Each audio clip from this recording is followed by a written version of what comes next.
Welcome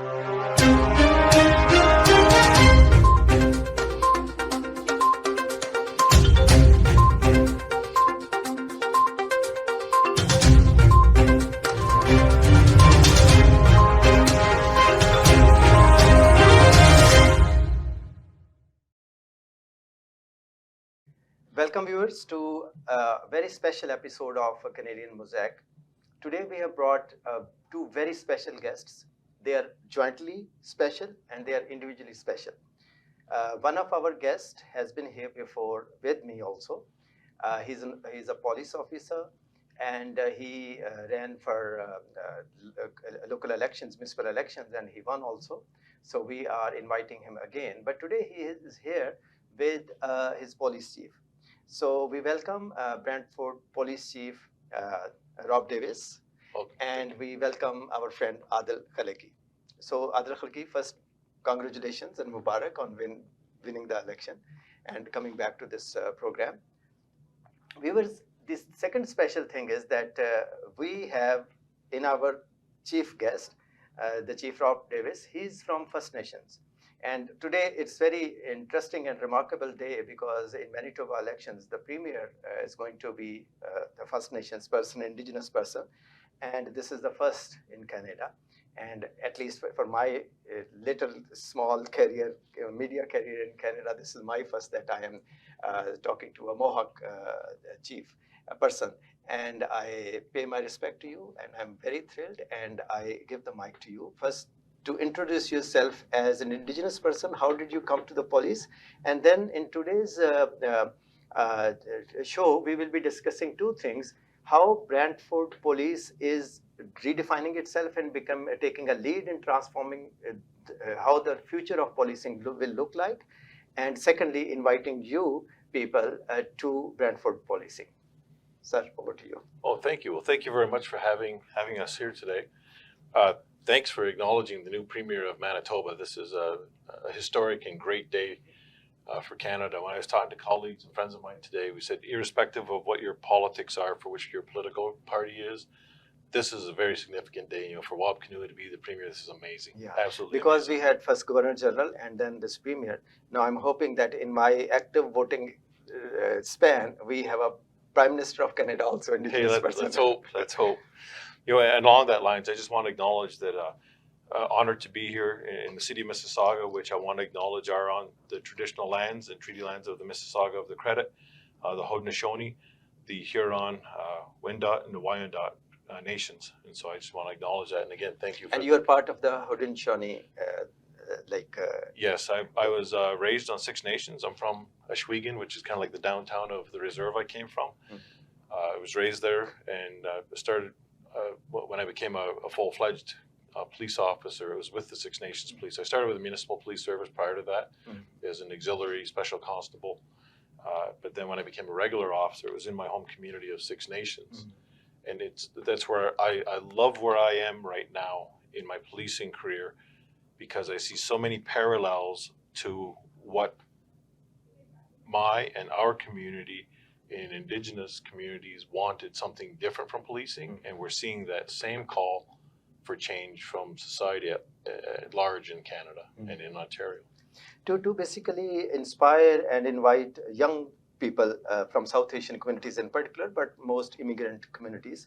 Adil, when you were aspiring to join police and then to join police, so share with us briefly like how your expectations were met, exceeded, or how you are enjoying this whole service. I know you're loving your job and the way, like, because I interviewed you before. So over to you. Yeah, absolutely. First of all, thank you very much for having both of us. It's a pleasure to be back on your show. And absolutely, one of the things I always wanted to do when I was young was to be a police officer. And I was originally born in Pakistan, and just like many other Pakistani households, my parents didn't really consider this as an avenue of pursuing a career in. And because, you know, in our culture, it's always usually doctor, lawyer, engineer, accountant, or something along those lines. But when I was growing up here in Canada, after we moved shortly after I was born, I really found an admiration for, you know, people in uniform and just having that sense of right and wrong and being able to do my part to help solve people's problems and make a difference in the community. And having said that, one thing that I definitely did well growing up was not only take courses in school that were related to law, but at the same time get heavily involved in the community by volunteering and building partnerships and relationships with people in my community where I lived. And that's where I realized that I love being around people and helping people, and ultimately led me to continuing my studies and ultimately pursuing a career in policing where I get to do that for a living every single day. Mm-hmm. One thing there, like I studied in UK, and these discussions were like taking place there back 20 years back when I was there, that when we are serving very diverse multicultural populations, particularly if you are a police officer, and if you are representative of those multicultural diverse segments of population, it becomes easier on both sides of the divide to manage a crisis. So I think this is great, and Canada is taking lead. And on that, I'll say, like, when did a bit of history, which we don't know, when did police force and government of Canada thought that Indigenous people can become part of the mainstream force? How recent or how old this phenomena is? Oh, wow. So it's relatively recently, if we look in the history of this country, Mm-hmm. that for communities like my home community to have our own police service, Six Nations police Mm-hmm. service, that really didn't come into effect until the 90s. Oh. The First Nations policing policy Mm-hmm. is what formalized that. And if you go back to 1972, there was an RCMP task force about the policing of Indigenous communities that at that time recommended create Indigenous police services or create police services operating under the direction of the provincial police, which in the other provinces were the RCMP, in Ontario the OPP, and in Quebec the COT. And so that was the initial launch. But then I was telling Adil before we started, is that after being policed by the RCMP and then the OPP, my home community of Six Nations, people in the community, political leadership, community leaders said, we want something different. We want something that our community trusts, respects, understands us, and understands that the journey from point A to point B does not always have to be a straight line. And so it was really in the late 80s that you saw the framework for the police service start. And then in the 90s, you saw under the First Nations policing policy that first self-administered First Nations police services started to be established across the country. Wonderful. Thank you for that brief comment. But and I want to acknowledge here, like, as an immigrant, as I see, there are three histories in Canada. There is a 6,000 to 8,000 years history of Indigenous people. It's very rich, very I love the music, I love that beat and the food and like the way community is managed. And then there is a 150-year history if we count it from the Constitution, like when Canada Federation 1867, and then institutions within Government of Canada, like army, like police, they were slower, and they have acknowledged those things or embraced those things much later. Thank you for sharing that. Now, when we think of policing, there are three things which come to mind. I mean, in the last 6-7 years, 6-7 years, because I permanently moved early 2017, and my first job was where I was dealing with or trying to assist people who are going through mental health addiction, homelessness, and sometimes they were facing the justice sector also. And secondly, because during the COVID, we went through a very different social experiment or social situation. And thirdly, in the last 1 year, there were several police officers who went to knock at a door and they were shot at, and they unfortunately, we lost police officers. Now, if we sort of connect these three dots, the way I see policing has become more important on one hand and more challenging also.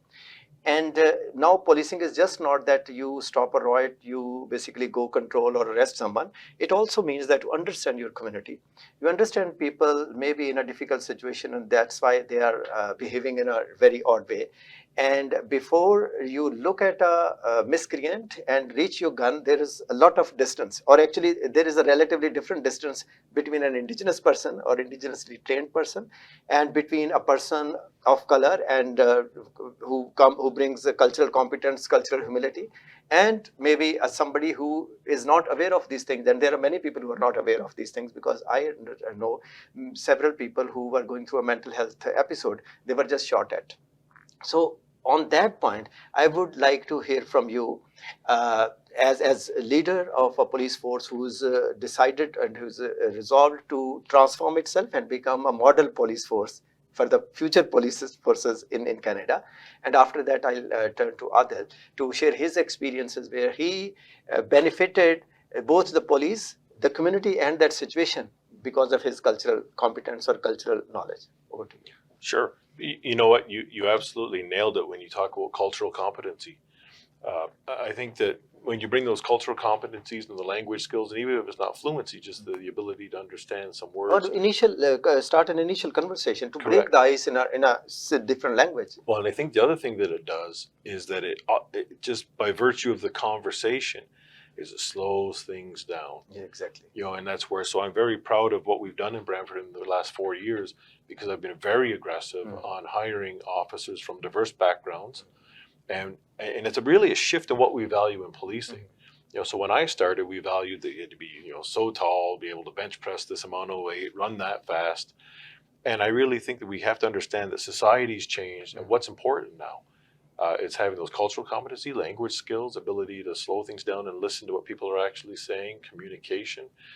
And with a city like Brantford, where the demographics are changing so quickly, we have to do that. And that's where I'm very proud to have officers like Adil that one expressed an interest in us to look at Brantford. Thank you very much for that. And today's program, we will end on some like a case study, as they say, where because of your indigenous roots and your that worldview, which is very different from like others and other police forces, where you, because of that knowledge and cultural competence, you were able to diffuse a situation without resorting to immediately, use of force. We will end that on that. Adil, over to you. So you're being a diverse person, and you're being a police officer. And of course, when we join police or we are part of armed forces, first we are part of the force, and then other things are actually in the back of our mind or under our uniform. We are like a police officer is a police officer. But please share how that has helped you and the community. Yes, well, one of the unique things about this job is that when you put this uniform on, it's simply that, it's a uniform. The person who you are underneath that uniform, you're bringing as a diverse person all that culture, your religious beliefs, the way of life that you were taught when you were brought up, the family dynamic that you have.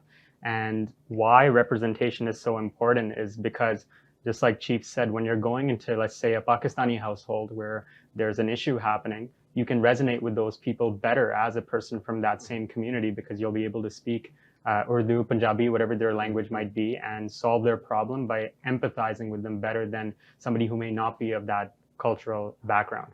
And Urdu में भी मैं बात ये कहूँगा कि जब हमें Pakistani officers की और साउथ एशियन ऑफिसर जो हैं उनकी ज़रूरत बहुत है, क्योंकि हमारी पॉपुलेशन जो है ब्रैंटफोर्ड के अंदर वो भी इंक्रीज हो रही है to a point where by कि साउथ एशियन कम्युनिटी जो है वो बहुत ज़्यादा आ रही है अब हमारे कम्युनिटी के अंदर, और हमारे ऑफिसर जो हैं उस चीज़ को रिफ्लेक्ट नहीं अभी करते to that fullest extent.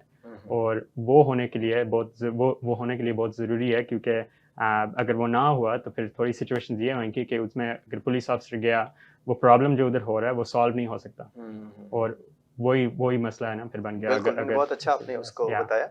And back to chief Rob, to you now. What's your roadmap for transforming police? Of course, when we think of transformation or think of reform in a multicultural society, again, we look at, of course, EDI lenses. And in EDI, equity, diversity, and inclusion. Inclusion is the action. And that's where your focus, I'm sure, is. Now, by including more diverse people in the police force is one, but what other areas you are looking at in the reform ahead? So we have to look at the organization as a whole, and where we need a lot of improvement and growth is in the civilian side of the organization. So when we look at our dispatch and our call taking, our records department, my biggest fear is that we receive a call one day from a multi-generational home where the 40-somethings are at work, the young kids are at school, and the grandparents are there. And when that call comes into the first point of contact, we can't respond. And so that's going to be the next priority. We're still going to be very aggressive in recruiting from diverse communities for uniforms, but we also need those civilian positions in records, dispatch, call taking, because like this, when I am called and I am trained and I share the same perspective as you two, as uniformed person, I know like, okay, this call needs to be diverted to Adil. This needs to be diverted to, say, Harminder. This call needs to be diverted to Mark.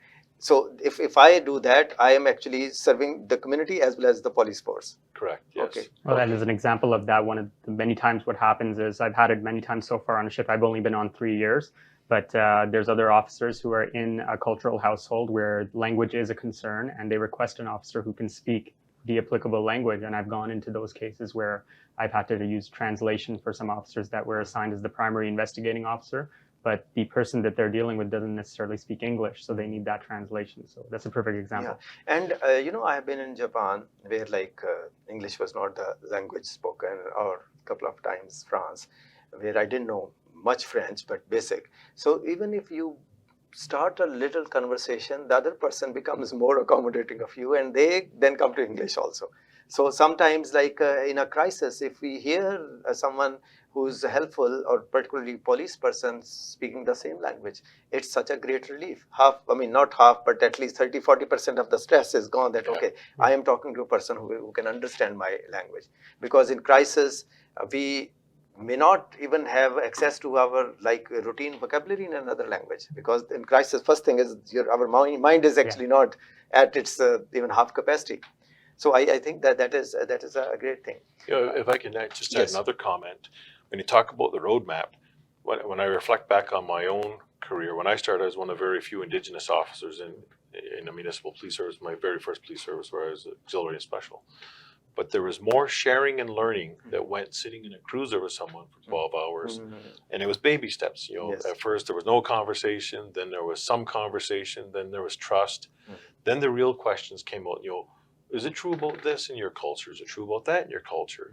And there was more sharing that went on sitting in that cruiser because that trust was there. And I think that's more powerful than a PowerPoint. Because I find in policing, after there's a crisis, we're quick to do a PowerPoint and say we've done enough. And I'm generalizing.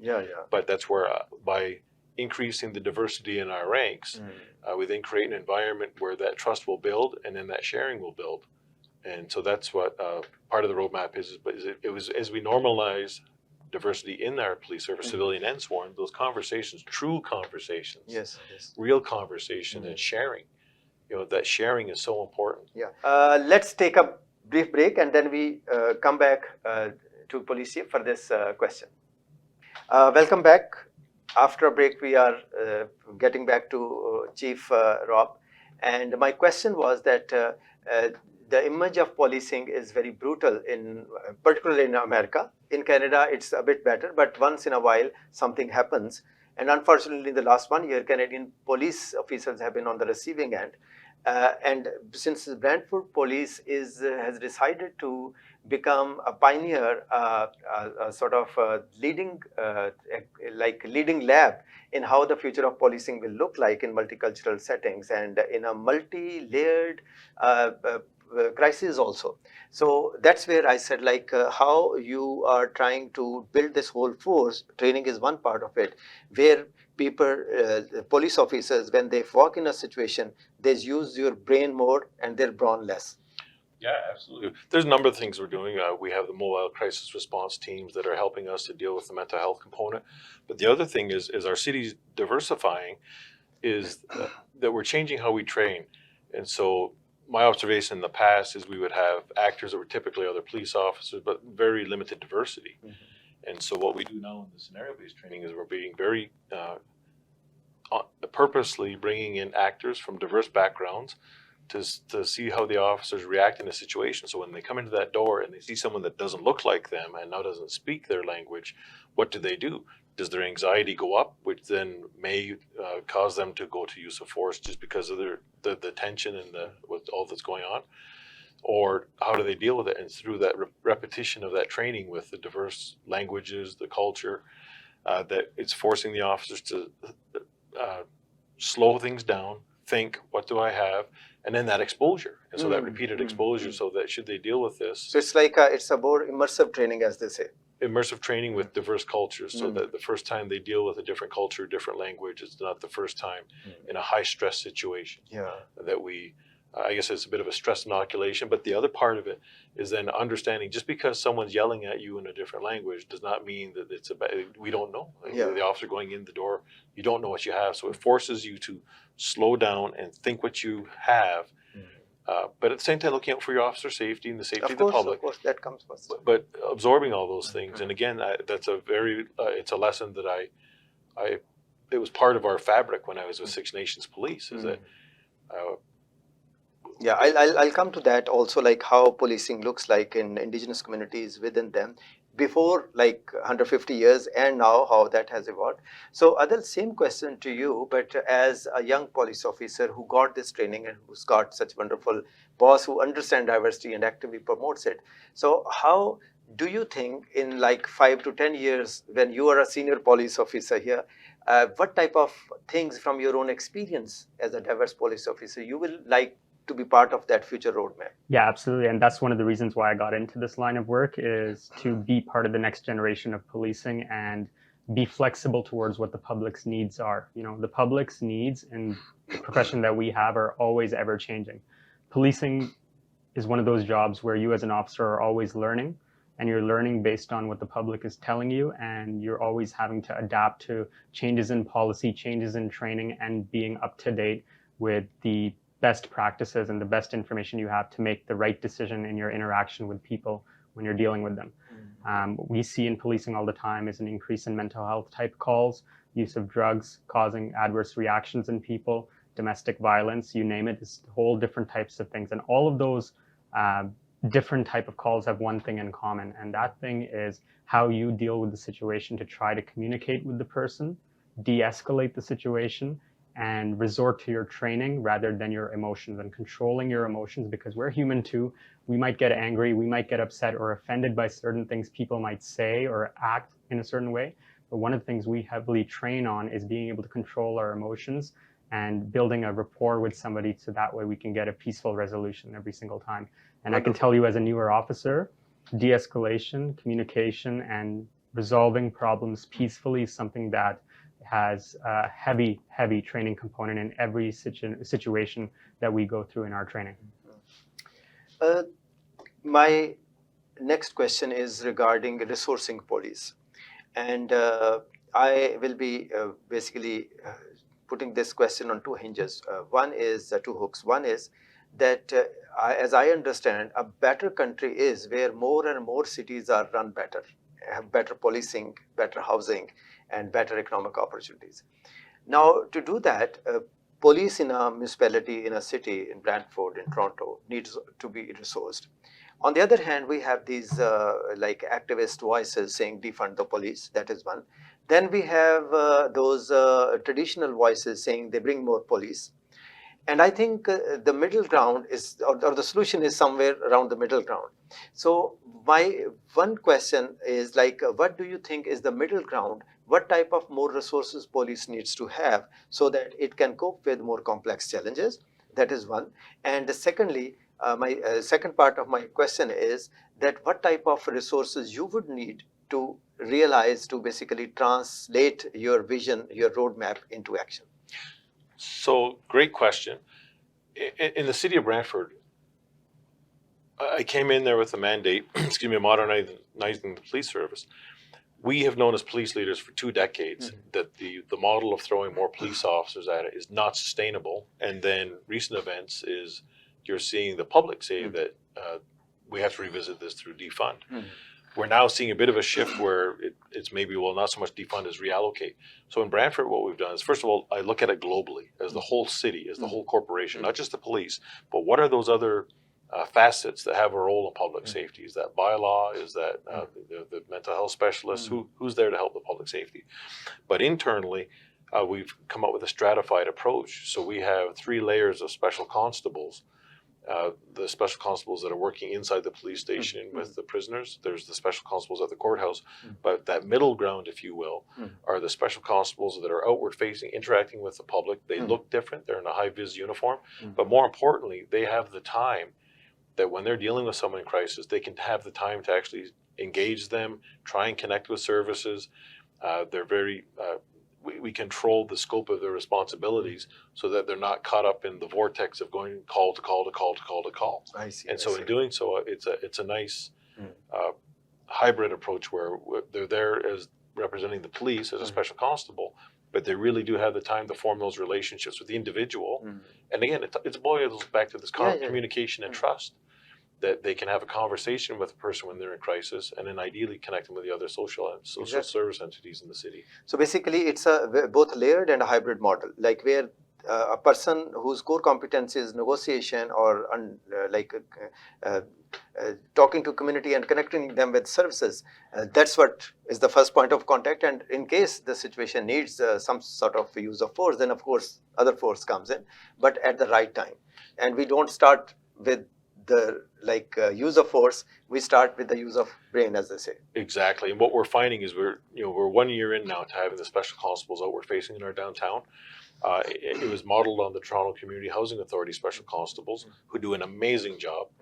But it was modeled on that. And as we look at the deep dive into our calls, a lot of the calls that we get, if we really look at them, do not need a full-fledged police officer. They need somebody that can go there, assess the call, take the time to have conversation, deal with the complainant, deal with the person in crisis, and ideally connect them with those services. So it's working out great. And then the other spin-off is that our downtown business association absolutely loves it. The citizens love it, and we're seeing a lot of positive feedback because they're seeing that police presence and the time that they're investing to build trust, have communications, and connect with services. Okay. Adil, my question as somebody who's on the street and interacting with community, one thing Chief Rob just mentioned is like coordinating with the other agencies, interagency coordination and understanding like what type of services this person needs and who is the right next contact person instead of being in a vortex in a circle of unending calls. So share some example where you were able to do that in your community. Yeah, absolutely. We do that pretty much for almost every single call we deal with. And one of the things we do is, first of all, when we go there as the frontline response, our job is to make sure everything's, everybody's separated, investigate the incident, keep everything peaceful, and then figure out from talking to people that have called us as to what their problem is. Our goal is always to give people a long-term solution, and there's a false sense of hope in sometimes with people in the sense that they call the police and in a few minutes of time they expect their entire problem to be solved by us just being there. That's just not realistic, and that will never happen. But what we do to help give them that long-term support is connect them with resources like Chief mentioned to St. Leonard's, which is an in-town or in-city agency that we have in Brantford that offers long-term mental health and addiction support, those type of things. Victim services, things that help people of crime get things like financial support or safety planning advice, and people coming in and checking in on them over a period of time if they need that. So those type of referrals to get people the long-term help from our partner agencies, because there's a lot of great community agencies that have social workers that have subject matter experts in the actual issue that the people might be facing that we don't necessarily have the answers to. So those are some thank of the you. examples. That's very helpful. Rob, Chief Rob, I have my next question is about Indigenous people's interest in joining police force. But before reaching that, let me sort of juxtapose two things. One is that, and this is something I learned during the COVID. Like a lot of people were hesitant to get vaccine, particularly people of color, Black people, and some Indigenous people also. And it was because the distrust of health authorities, historically speaking, 150 years back, the way in the name of vaccines and all these things, experimentation were made on Indigenous people and Black people. Now, similarly, the history of policing, unfortunately, minusing last 30, 35 years, hasn't been great vis-a-vis indigenous people. Now, that puts us in a sort of double jeopardy, in a sort of situation where, like, indigenous people, on one hand, they think that this type of policing we don't want, but on the other hand, they have an opportunity, like you availed that opportunity, to become part of that police and change that institution from inside. And I do want to recognize that as more and more municipal policing and OPP and the non-RCMP police forces have come to the fore, they have been able to deal with situations very differently and probably better also, I should say. Better in the sense of, like, you deal with a crisis, and after the crisis, the community needs healing, and that healing, I mean, local policies and municipal policies don't leave much mess to be healed, basically, if I'm using the right words. So on that, one part of my question is how that historical distrust can be reduced between police and indigenous people, and secondly, as a consequence or independent of that, how more and more indigenous people also can become part of police force, starting with Brantford and starting with your plan. Sure. For the first part of that question, it's going to be time, and the journey will be one step at a time. Okay. And so it can't be overnight solution. It has to be a very gradual, very sort of evolutionary sort of. And it also has to be genuine and organic. And this is where my frustration is. In my policing career, I've lived through Oka, Ipperwash, Caledonia, Landback Lane. Out west there was Gustafson Lake. All these different issues, I guess we'll call them, where you saw police and the community against each other. And I saw this knee-jerk reaction that can be fixed by a PowerPoint. We'll do some Indigenous awareness and a PowerPoint, and we're all good. And the reality is, it's going to take time. It's going to take time. And like in the city of Brantford, we had the longest-running residential school in Canada. And we, the Brantford Police Service, joined the Six Nations Police Service. They were the lead agency to ask for a criminal investigation into the events that took place at that residential school and to see if there were unmarked graves. So it was Six Nations Police that started the investigation. They asked the OPP and Brantford Police to become part of that. And just to see that exercise reinforced that it's going to take time. When we sat in the room with the survivors of the residential school, and when we talked to leaders in the community, both in Brantford and on Six Nations, it's very clear that it will take time. But every step we take is a step forward to that healing and to building trust. With respect to encouraging people to become police officers, I talk to the chief and deputy chief of Six Nations Police all the time. We're friends. We grew up together. We served together. They're not having a problem recruiting. And so to Adil's comment earlier about how it wasn't popular to be a police officer in your culture, that was Six Nations when I joined, that it wasn't popular to become a police officer. But there were a few of us that tried it. And here we sit 30 plus years later, that we became the role models, the trailblazers, to show youth behind us that this can be a viable career. So now what needs to happen is that I need to take those lessons and incorporate them into the Brantford Police, so that young people from Six Nations will see that the Brantford Police or the Hamilton Police or Niagara OPP or CMP can be a viable career for our people. And you're seeing that happening. You're seeing that happening, but it's going to take time, and one step at a time, one applicant at a time. And then as police leaders, we have to do our part to eliminate systemic barriers. We have to really look at the questions we're asking. We have to look at the application process. Are we creating systemic barriers that are keeping Indigenous people or people from any diverse background out of our profession? If we are, those systemic barriers need to go. Thank you very much. And I just want to quickly add to that as well. One of the biggest unique opportunities people have that want things to change in policing is they have a unique opportunity, especially people from diverse backgrounds, to be part of that change by applying, doing the hard work that it takes to get this job, and then challenging the status quo. One of the big reasons why I got into this job was to shape what policing will be like in the future, and having those conversations with chief or with other members in senior leadership to foster that change based on what I've had in my experience, based on what the public is saying, truly only happens when we have representation from various communities, whether that's Indigenous people, whether that's the Pakistani community, or any other minority community out there. We need you to apply, and that's part of the reason why we're here too. Thank you. Let's take a small break, and when we come back, we will talk about, we'll continue conversing about that, and we will particularly, I'd like to probe your plan about affirmative actions where more women are encouraged to become part of the police force, young women, and more sort of people from LGBT community. They become part of this force also. Yeah. So we will take a small break, and please be with us, and we shall be back very soon. Welcome back. We were having this discussion like how more and more diverse people can become part of the Brantford Police, for which we are having this program, or other municipal police forces. So, Chief Rob, my question is like, how like you have a plan, and what is the affirmative action or proactive action you are taking to reach out to more women also, so that there is a more general balance in the police force also, and people from LGBT community? Absolutely. I tell our officers they're the best recruiters. We do have good representation. He's the best ambassador. That If is- he comes that to is me, correct. I'll ask my son or my daughter. We're going to get please. you in this uniform by the end of this week. Yeah. That's Yeah. right. If you like cold people, I have a cool head and quite okay body, but well, still the calendar age says that, oh, this person has had his best years probably. Yeah. But we need wisdom. See, Okay. you bring wisdom, so we can. Thank you. We'll partner you with a young rookie to do all the physical stuff, and you bring the wisdom. Okay, yeah. But no, I always say that our officers are our best recruiters. We do have a good number of representing the LGBTQ in the police service, and we want more. And same with women in our police service. I'm very proud of how the police service is progressing. We have female officers. We have in the time that I've been there, we have our first ever tactical officer.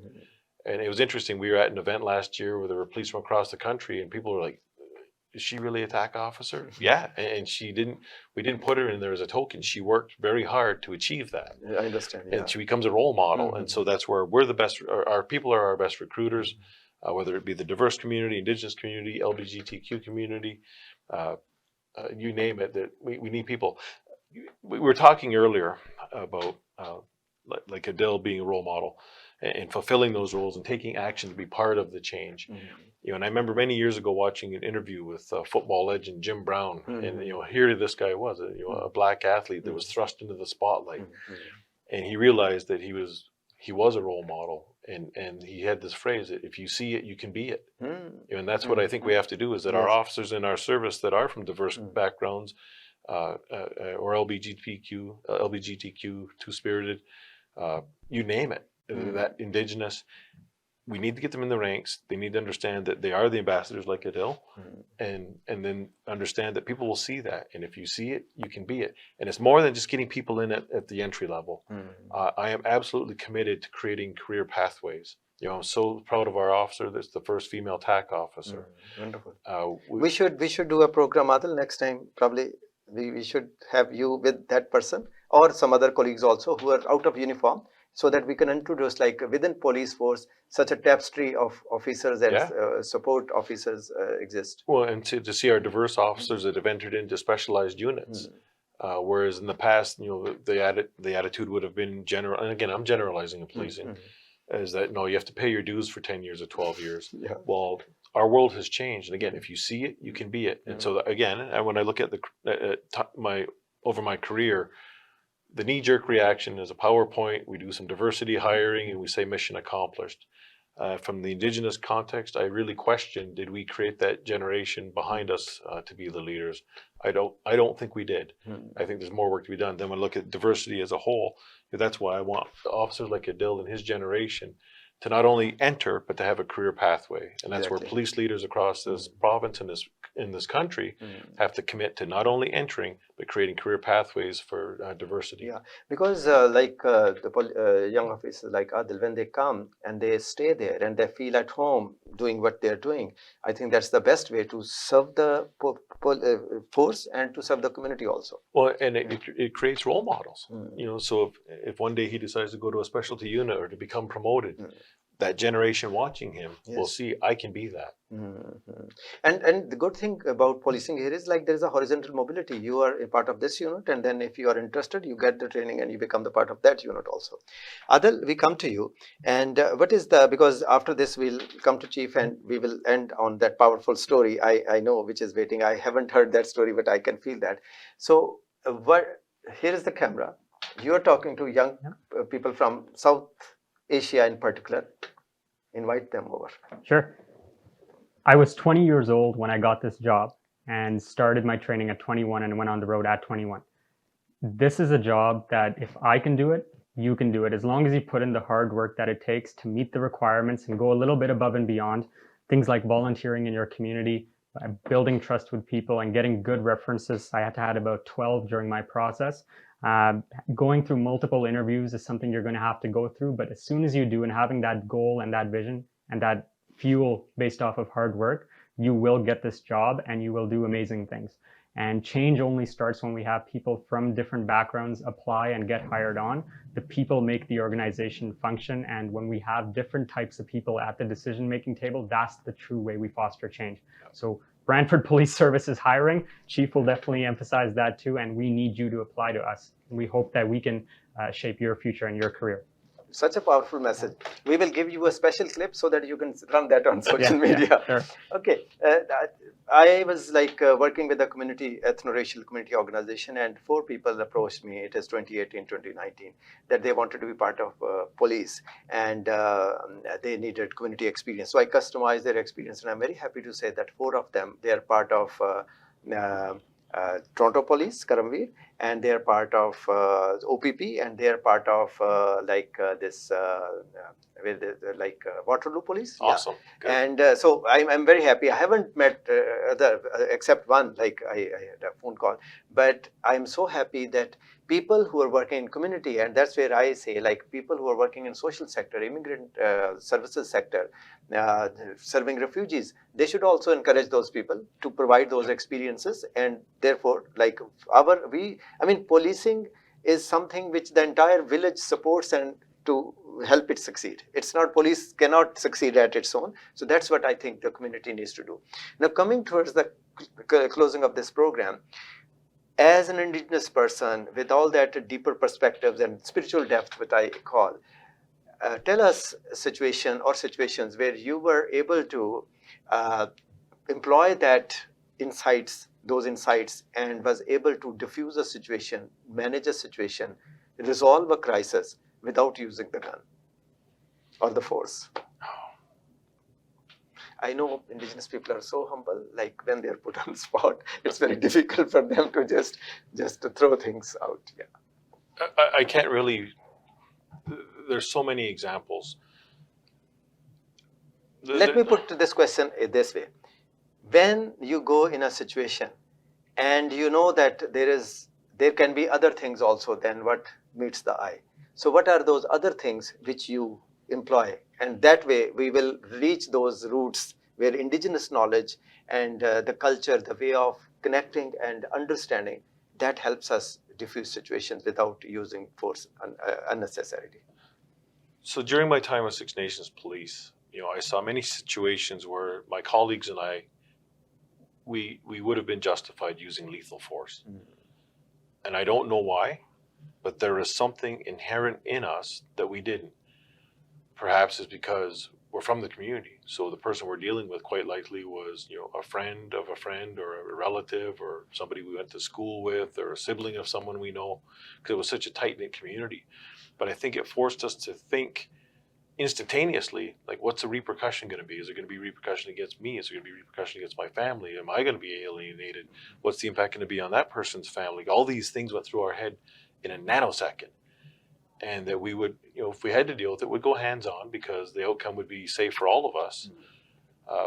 But there was something just about being from that community that forced us to think different. And I used to work with Anishinaabe police, and I saw the same thing with Anishinaabe police in my time out west. Saw that with the Blood Tribe police. And so I hope that that's trainable so that we can teach officers to just, without compromising their safety, slow things down a bit, create some distance, and think sort of holistically. Mm.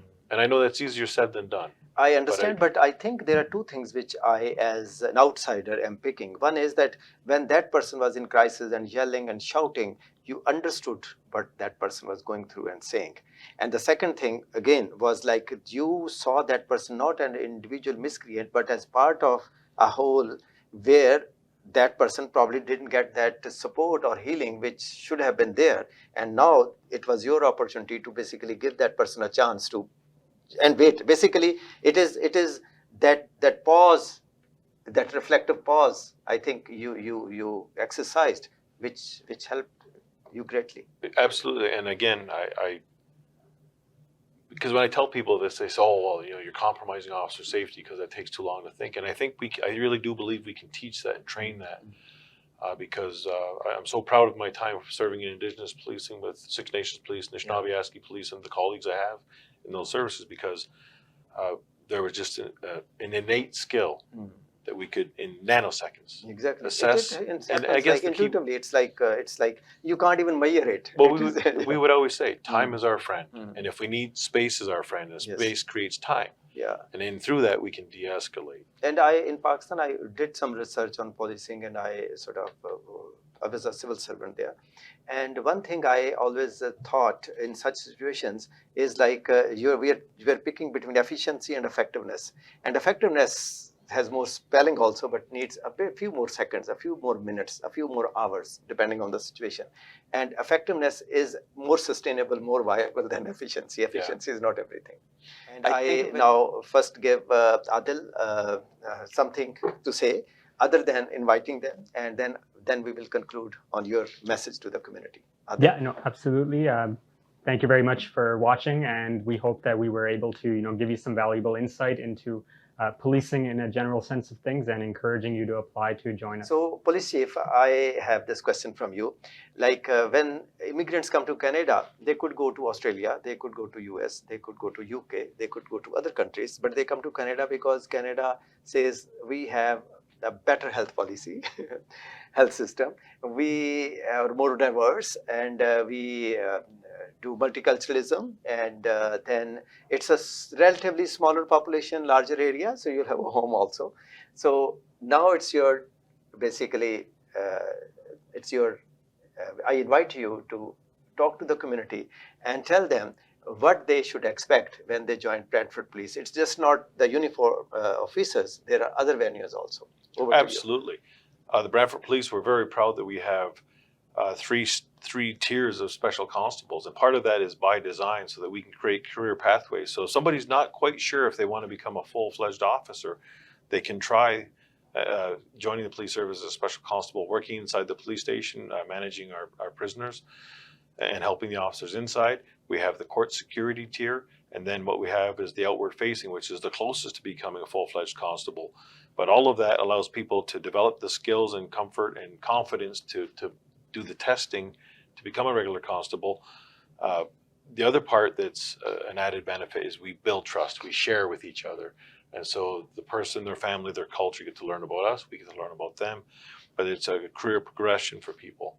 And the other part with those special constable ranks is it's an excellent way where if somebody doesn't have their permanent residency status, because you require that to go to the police college, we can get you into the organization and build those skills while we're working towards the permanent residency happening.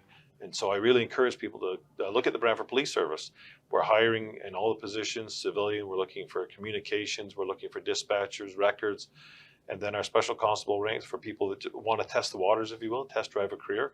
And for young people who are they have to be over 18, but are interested, but in school or have jobs and just want to test the waters, we have an excellent auxiliary program that's over 60 years old. It's over 6 decades old. And so an excellent program to come and see if the Brantford Police Service is a fit for you. And would love, I appreciate the opportunity. Thank you very much for that message. And when you were sort of sharing that message, as a subtext between the lines, what I felt was like you see Brantford Police as your tribe, as your clan, as your family, and you're inviting people to be part of that family. Thank you very much. Thank you. Thank you very much. It is such a wonderful conversation with you. Thank you, Adil. Likewise. And we look forward to having more of you and more of sort of such conversations. And with that note, we will end this program. I hope you like this program, and many of the young people, diverse people, would like to move to Brantford. Last week, I passed through Brantford. It's a lovely place. It's like such a beautiful sort of sky, no high rises and so much greenery. And I think to begin with, the fall is coming to full bloom, and go drive through Brantford and then apply for police. Thank you very much. Thank you very much. Oh, thank you. Thank you.